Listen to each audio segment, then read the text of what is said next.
what is the delineation for like, what is my role versus not my role? And how do we navigate that when it comes to meaning making and feeling connection to the organization? 4 C's. I'll send you the PDF. You can read more or you can not. It's your choice. Chase your bliss. Here's a link to it. That's going to be in the PDF. Now, a thing that I want to talk about is the 70-20-10 rule. It's not rule. It's a rule more than anything. It's kind of like Pirates of the Caribbean, kind of like guidelines, not necessarily a full deal. 70% of learning that occurs in the workplace when it comes to onboarding and training new employees occurs on the job, real life experiences, training, failing, or succeeding, and learning from it, right? Ben said, I looked on how I handled situations then and how I improved to better succeed in similar situations. I tried to handle something. I did it well, maybe room for improvement. Maybe I didn't do it well at all. Now I know better next time, right? I know what offense to play against whatever defense I get. I know what I'm getting at. 70% of your learning occurs on the job via that. It could be different, right? If you're more of a book person, it could be less. If you're more of whatever it might be, if you're more of a practical hands-on, I'm a physical kinesthetic learner, that's where my learning is going to exist, right? So if I'm a new member and I fail, what happens to me? I do a quiz and I fail that quiz, if quizzes are a thing. If I don't do this new member ed project well, what happens, right? So examining the ways in which these real life experiences have provided us the space to fail. And then what about like, who was it? It might have been Josh said, no, Ben said, as a student, as a leader, and a man. I would argue that there's incredible opportunity to learn from our failures as well as our successes as students, right? I got an F versus a C versus a B, whatever it might be. As a leader, I didn't handle that conversation with the disgruntled chapter member very well. I could have done a better job. And as a man, maybe I'm not standing up for women in the fraternity and sorority community. Maybe I'm not providing a space for other men in the community to feel like they can be vulnerable and tell me that their parents are going through a divorce and it's really messing their head up, right? Or I know a brother that needs to go to therapy, but he doesn't want to do that. So how do I convince them that therapy is kind of like, you know, an ACL repair rehab that you need to work on, right? So like, how do I dive into that? Here's the citing within that. And of the item above, which we spend the most time, effort, energy, and resources on. I could hand you a new member manual, but that's 10% of your learning on average. Did you even read it, right? I could send you all these PDFs, all these links. Are you going to read them? Maybe, maybe not. Hearing from me, developing a connection with me, talking to mentors or models or those that have walked in your shoes. How many times have you heard from people, I wanted to be the president that was better than that president, or I wanted to be just like that president? You hear that a lot in student development theory and learning and involvement, right? I wanted to be an RA because my RA inspired me to be an RA, or my RA sucked and I wanted to be a better RA. And you see that sometimes in other stuff, right? Like sometimes when men are ultra competitive in a variety of ways, and I'm speaking in generalities here, they're like, I could have been a better new member educator. They didn't teach us anything. And then they're in that role and then they either do better or they're like, you know what, this is actually harder than I thought it was. Or you have a big brother relationship, a mentorship, a connection, those kind of things, or just other men that you look up to. It could be not even men in your fraternity or what have you, but that community, that connection, that culture of being able to ask the tough questions of, I don't really know what my sexuality is. Am I allowed to bring that up to you? Or what in the world is going on with all the racial tensions in America? Am I allowed to talk about this in a chapter meeting? Or am I only supposed to talk about like, what is the party theme and what is everybody going to be dressing up as? What is the environment that I'm walking into in the assessment? All of that is teaching me to walk into a boardroom, to walk into a chapter room as an advisor, to walk in a meeting room where I'm the supervisor, where I'm a new employee, and I'm going to read the room. What are the questions I can ask? What are the questions I can't ask? This is very blurry, and I'm going to try and send you a better photo. But if you look at the bottom, direct purposeful experience versus reading text. Reading my PowerPoint, you could learn something, you could not. But what you see and what you hear is going to be 50% of the learning that occurs for you, right? So what I see as a potential new member, where I haven't even gotten a bid to join the fraternity yet, is going to teach me a lot about the fraternity, whether I like it or not, or whether they like it or not, right? What's modeled to me by folks, right? Is it all fun and games or is it serious? If I had to build a job responsibility for what being an effective and contributing brother look like, what would that look like?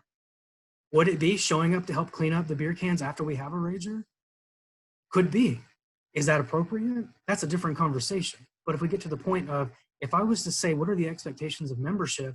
Where do those exist within ritual, within other things? Those things are great. We need to appreciate and respect those things because those are what make fraternity special. But additionally, at the end of the day, what is my job description as an employee? And is that within my scope? Is the clarification of role within that? And how do I educate people on what they say, what they write, and all those other things? Back to fraternity. What is one thing that has taught you about people or about organizations or about groups? And then additionally, if you have other questions about things that I've talked, please feel free to type them in. We'll dive in. But if there's anything that fraternity has taught you thus far, what is it? If you to boil it all down.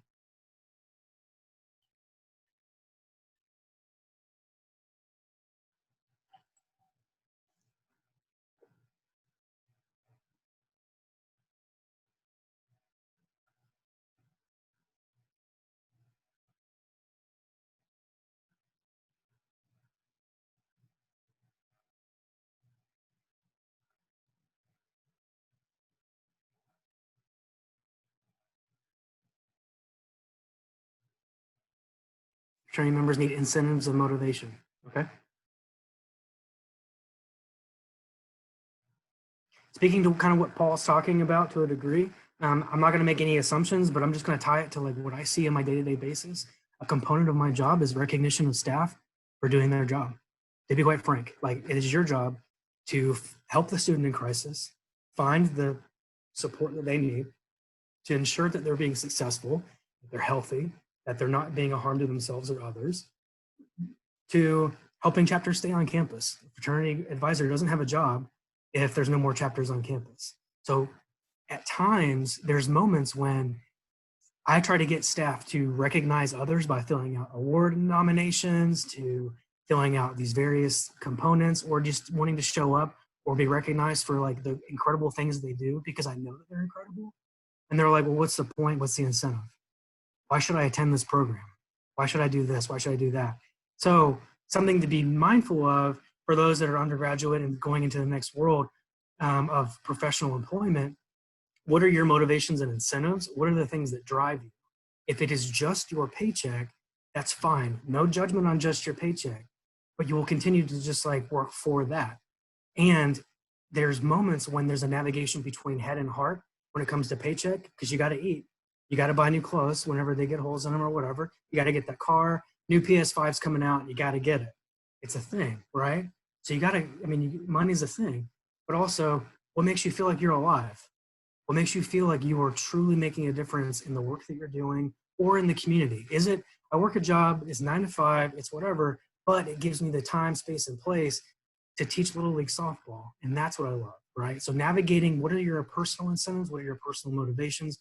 Running a fraternity taught me how to look past my initial reactions to other people's opinions and why it's important to be curious where they're coming from, even if I vehemently disagree.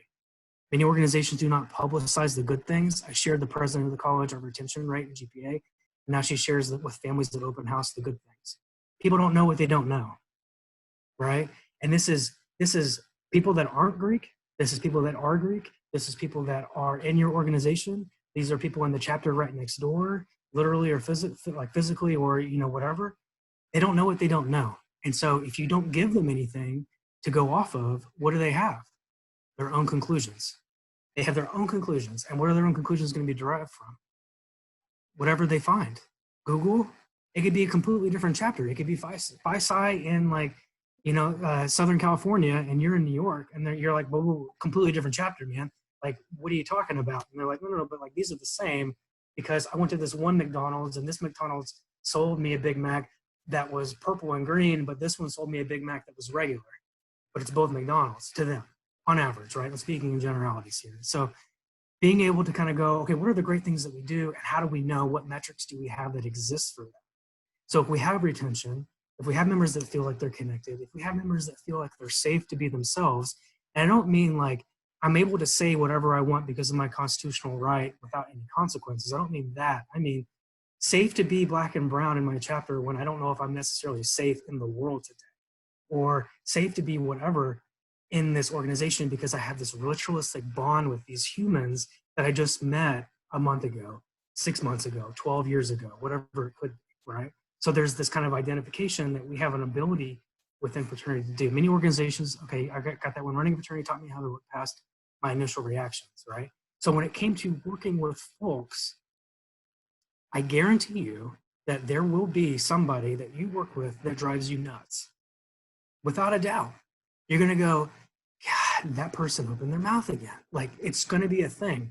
I mean, you could be the most Pollyanna person. You're going to have a bad day someday, right? And you're going to walk into an office and kind of go, this person's driving me nuts. I don't know why, but they are. Just like how that brother was driving you nuts that one day in XYZ thing. It's being able to translate that connection that truly adds value to fraternity that at times we take for granted. Is that person speaking up in chapter because they want to be a pain in my butt, or because they see something that I don't see and they're trying to make me aware of it, right? If I'm a chapter officer, I'm a president or vice president or whatever, and that person's criticizing something, where does that criticism come from? Would I rather them praise me all the time? Would I rather them criticize me all the time? Or would I rather them say nothing? To be quite frank, the folks that say nothing are the ones that you need to be scared about, because that means that they don't care enough to say something. That, or they're conflict avoidant, to be quite honest. So where is that coming from? And how has that taught me to engage with folks that I work with that I may not necessarily agree with, that I have trouble seeing eye to eye with?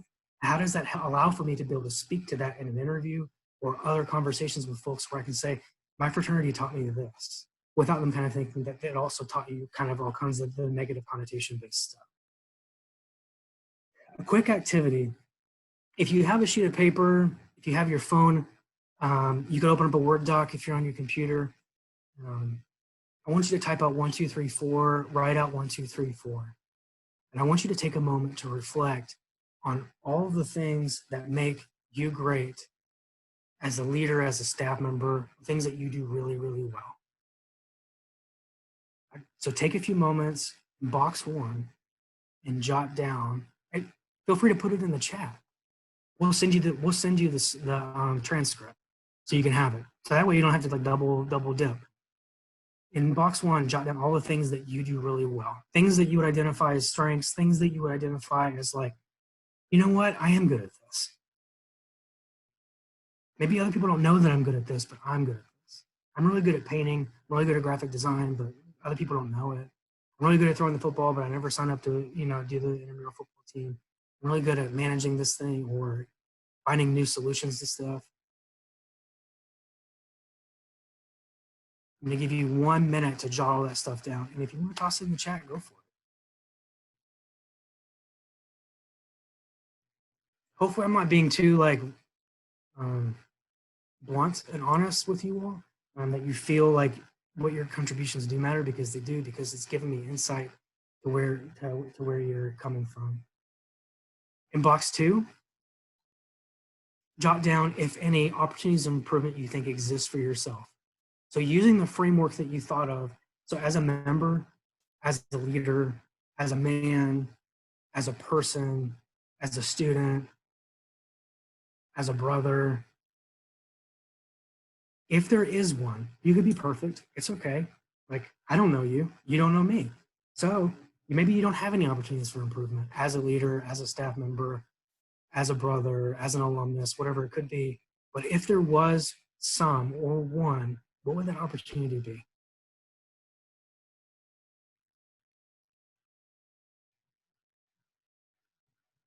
Try to care about people and really consider what they say. I'm good at computers and love finding innovative solutions to anything, such as creating a private server for storing academic notes for a chapter. Josh, I'm going to hit you up. I keep wanting to do my own Twitch video game streams. If like the whole economy goes kaput, and I need to get a new job. Hey, I think I could do video games. I think I could do that. So I may have to hit you up. I already built my own PC, but creating my own little private hosting platform. Maybe you could help me out. So in box 2, jot down if any opportunities for improvement. And using the frame of reference that you picked, as a member, as a brother, as a man, as a spouse, as a partner, as a this, as a that, think about July 7th, 2021. What do you hope to accomplish as a student, as a man, as a brother, as a person, as a spouse, as a leader? Is it graduate with a good GPA so your chapter's proud of you? Is it being able to get more involved as an alumnus, kind of help provide new direction? Is it allowing them to kind of examine things as a member? Enabling them to kind of go through these various components, what have you. Josh says, I can improve opportunities for improvement by standing up more for what I believe in and things I care about. I've noticed many times where I haven't done that, especially since coming to college in an attempt to fit in, and I'm dedicating myself to not doing that this year. Josh, a word to the wise, if you're okay with getting a little bit of advice from an old head that did exactly that. Examine your approach. Like, give people the chance to not feel attacked, right? So say, hey, there's some things you brought up in the chapter meeting, or there's some things that you brought up in your leadership role, some things that we're working on as a chapter or whatever. I have some ideas, or there's some things that I want to talk with you about. Do you have the time to talk about it now or later? And here's some things that I'd love to talk with you about. I didn't like the things that you said in chapter, and I want to I want to learn more about what you said, because I don't fully understand it. And my initial reaction is I don't like it, but I want to learn from where you're coming from. That's a lot different than like, can't believe you said that, you're kicked out of the chapter forever. There's probably a good chance that they said something that needs to be, really handled, but they're going to approach it from like a survival mode. And then you got to shift that to a successful mode, right? How are we successfully working towards something together as a collective? Here's some things that I felt like I was burning inside of me that I needed to say to you and to the chapter, but also being mindful of your role isn't going to help anybody if you just burn bridges down and drop a mic on folks. Nobody responds well when they get a mic dropped on them. Some people do. Some people love getting like that kind of brash, like whatever. Me personally, when I had lacrosse coaches come at me and be like in my face, screaming and yelling, I was like, whatever, buddy, like, screw you, man. Like, fine. I'm not going to do that. I'm not doing what you're telling me. Because like, you're yelling at me because I thought I was doing what I thought I was supposed to be doing. You're yelling at me? So now, why would I continue to subjugate myself to getting yelled at? So being able to be mindful of, how do we approach? What is our conversation? What is our tactic? What is all of this stuff? There's a thing when it comes to as a facilitator, it's called, and I didn't type it right. It's called panning. Paying attention now, and I just make it a verb by adding the ing to it. Who's speaking up, who's not? Who's raising their hand, who's not? Who's showing up to chapter, who's not? Who's paying their dues on time, who's not? How are we rewarding the folks that are doing everything right and not punishing them for the 3 to 5 to 10% that aren't doing anything? But also, why are the 5 to 10 to 15 to 20 to 30 to 75% of the chapter members not helping clean up the recruitment event after we're done? Why is there only one guy that's always working the grill? Is it always him? Is it somebody else?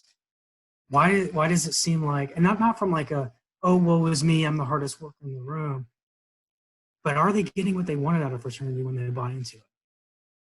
Are they just hoping that you beg them to stick around, beg them to show up to something? What else is creating the disengagement that they have right there? Box 4, we're going to identify some timelines to box 3. So as a member, as a brother, XYZ, by next year, I want to increase the chapter GPA.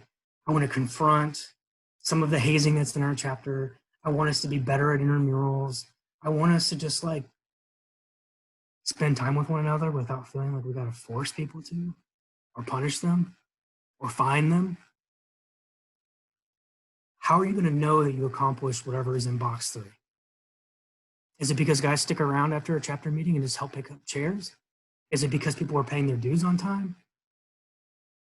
People will go where they feel valued. So like quick, like old man head story moment for a second.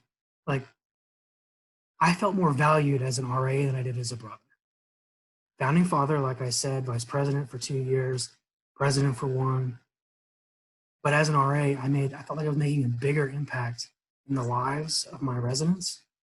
The training was better as an RA. I was challenged to think differently about folks that look, think, act differently, believe differently than me. And I grew as a person as an RA. So I felt invested in it. I felt like I mattered. I didn't feel like I was like in a position of leadership getting hazed by my members because They were just sitting there wanting to kind of create and be a pain in my butt. I didn't feel valued there. People are going to go where they feel valued. It's just like what you do with your money.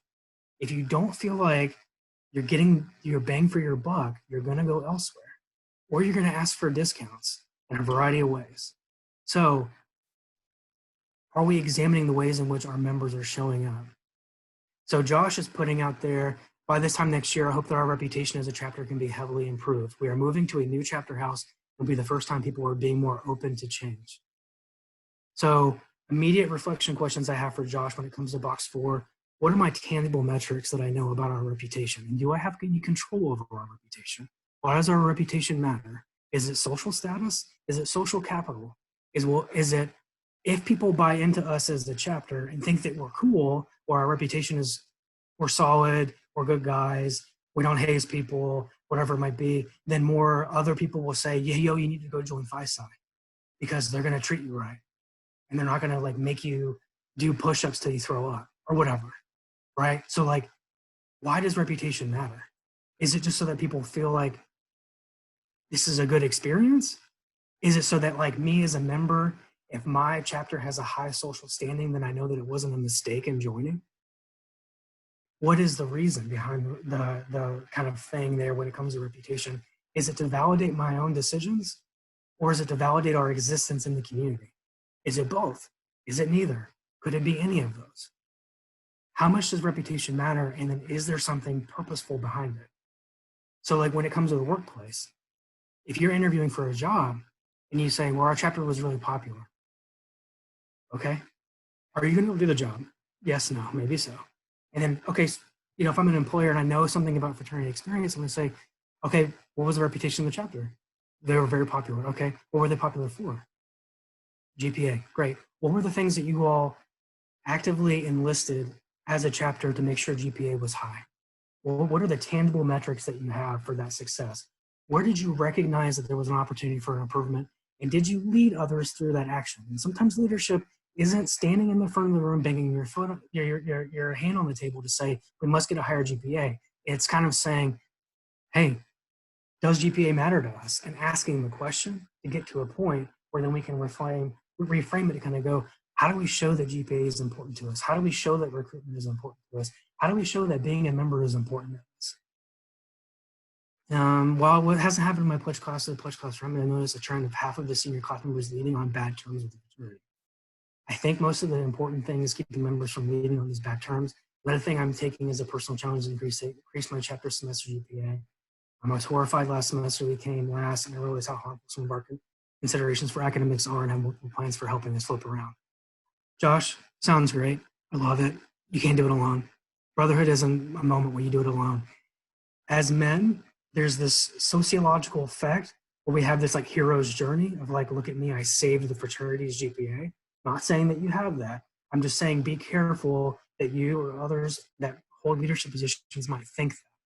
Here I am, I'm the one that saved it. When in actuality, it's not just you, it's everybody's GPA, right? It's going to bring yours down when it comes to all that other stuff.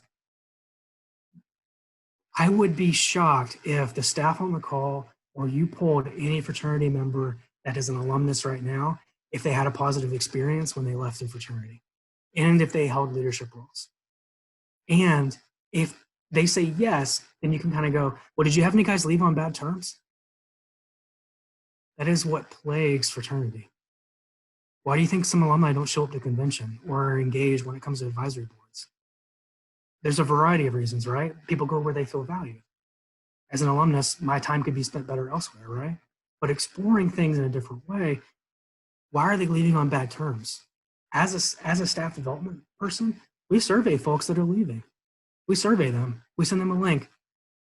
This is not tied to you. We're not going to tell your future boss or your current boss what you said about them or other things. Tell us, why are you leaving? We'd love to find out. I'm not going to take it personal. This is not a bad breakup. Like, we get it. This is healthier for you to not be a part of it. What is the reason why you're leaving with a bad taste in your mouth? My perception is that you're leaving with a bad taste in the mouth. Why? What are you getting out of this that's making you feel like that? I will bet dollars to donuts. I will bet you one sticker of my dog.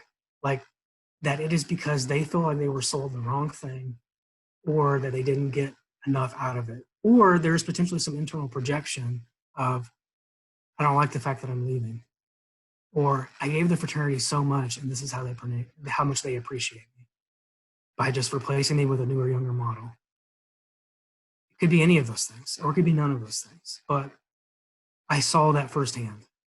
Those are all the lived experiences. What you just went through is a SWOT analysis, but on positivity, right? So like SOAR is what it's called, SOAR, soar like a bird. Strengths, opportunities for improvement, aspirations, and results. I didn't say, hey man, what are your weaknesses as a fraternity, as a chapter, as a brother, as a member, as a man? What are your weaknesses, and tell me about why you suck so much. I didn't do that. I asked, if you had anything to improve on, even just a little bit, what could it be? And I give you the space to be like, oh, James, I'm perfect. I don't need to improve.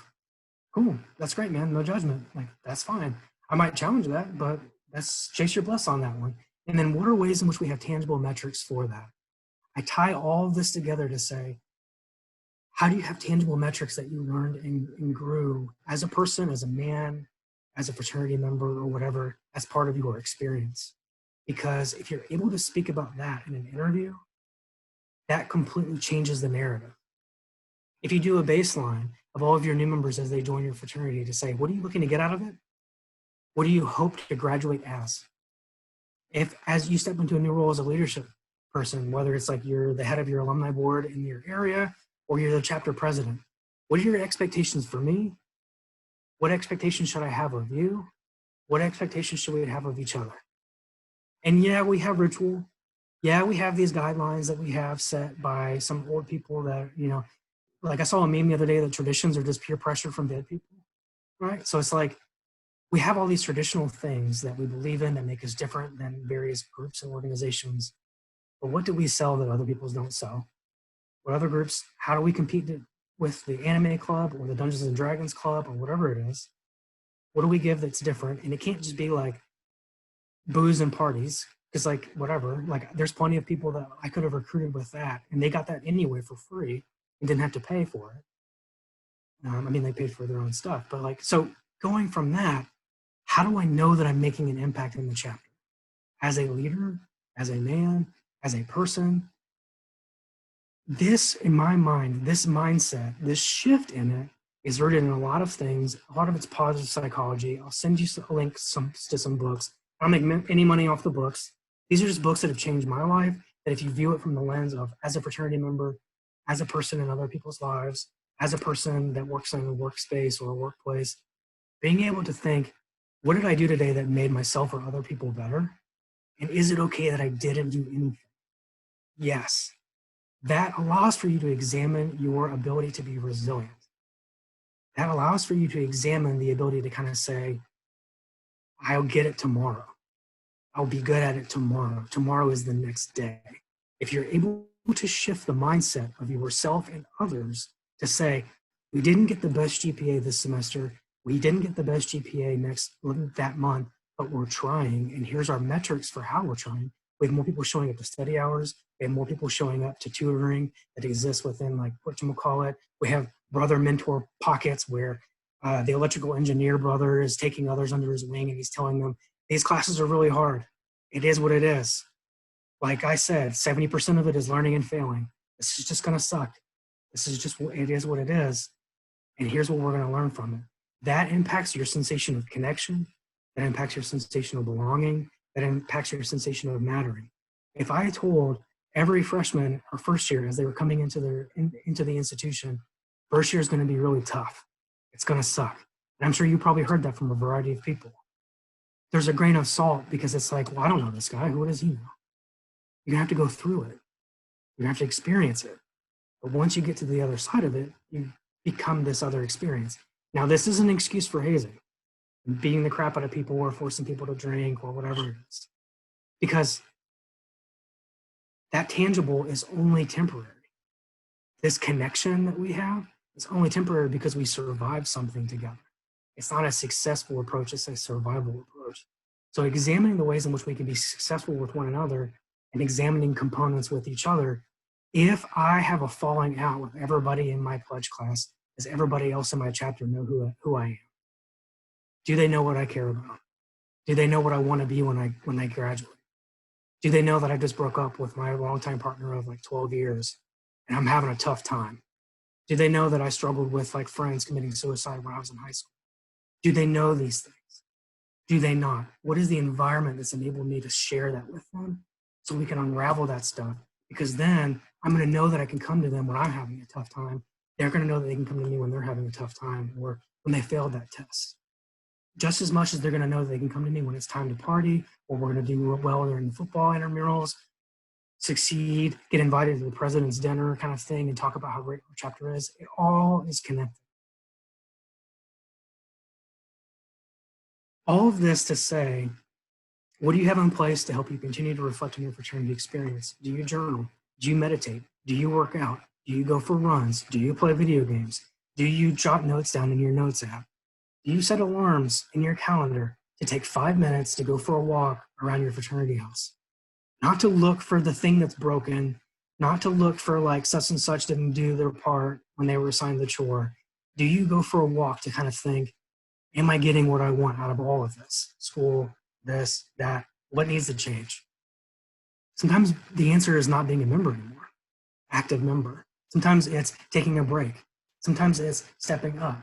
It's whatever your thing is. How is it providing me the internal fortitude or resources to be able to be proficient or successful? Think about your first recruitment event that you ever went to. I don't care if you're the most social person in the world. You walk through that door and you think, are they going to like me? Guess what? You're going to keep thinking that every job you ever have. Yeah, you're going to think, I don't really care what they think. My boss hired me. It's cool, whatever. But there's going to be moments when you're going to kind of think, do I feel like I belong here? Am I making an impact in my job? Am I being paid my worth? So those things are going to continue to train that. So like examining the ways in which fraternity is providing you that. I've gone over on time. If you got to go, you got to go. I'll give you my contact information and we can kind of talk through further. So ultimately getting to a point of appreciating the things that you've survived as a member or as a man, as a brother, as a spouse, as a partner, etc., and appreciating those unique characteristics and traits that you bring to the table that not everybody else brings. And this isn't like a, well, my weakness is my strength or my strength is my weakness because I'm so great kind of stuff. It's no, like I learned this as a leader and this is how I plan to change as an employee. My favorite interview question is describe a time. Well, there's two. One is describe a time in which you failed as a leader. What did you learn from it? What would you do better next time? Ask a supervisor, potential supervisor that. Where's the time that you failed as a supervisor that you feel like you failed as a supervisor and what have you done differently since? If they've never failed as a supervisor, to me that's a red flag because everybody fails as a supervisor constantly. With a number of focus groups, trainings, workshops, everything I do with supervisors, the number of folks that go, I feel like I'm failing every day as a supervisor is astronomical. So if that person's like, no, I'm perfect, that's a big yikes, man. But you know that going into it, right? That they're going to potentially be like that. My second question that I love asking is, what's the coolest thing you've ever done and why? What's the coolest thing to you? Is it watching every single one of the Harry Potter movies in one sitting? Is it reading, like writing your own manuscript? Is it finally learning how to play guitar? What is it? Because I want to know what's cool to you. I want to know if you appreciate something about yourself. And are you able to appreciate the big things and the little things as an employee? Those are the questions I ask because not every day is the game-winning touchdown. Like for a football reference, not every day is that. It could be you get sacked for 5 yards. But as an employee, do I know that you're going to continue driving towards the goal? There's 1,000 other things I can talk about. I'll send you all some books. Any thoughts, good, bad, or indifferent? Did I make you mad? Did I hit something that was poignant to you? Did I make you think about something? Anything murky that's still sticking out? Do you want me to go back to other slides? I always ask what's your biggest personal accomplishment. It helps to understand value and appreciation. Yeah. Yeah, I always throw the caveat of like, what is cool to you? What is the biggest accomplishment to you? Because my definition is completely different than your definition, right? It could be, I finally, asked that person out. I've been meaning to do it for forever to I went skydiving and I'm afraid of heights. It could be anything. And it gives you a glimpse into that human.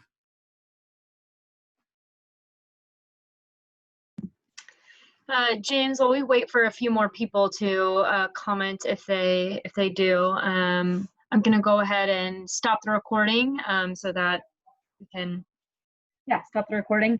I did forget to start it earlier, so I hope that I started at a good point in the middle of the session. But yeah, if anybody else has any other final questions or comments, feel free to pop them in the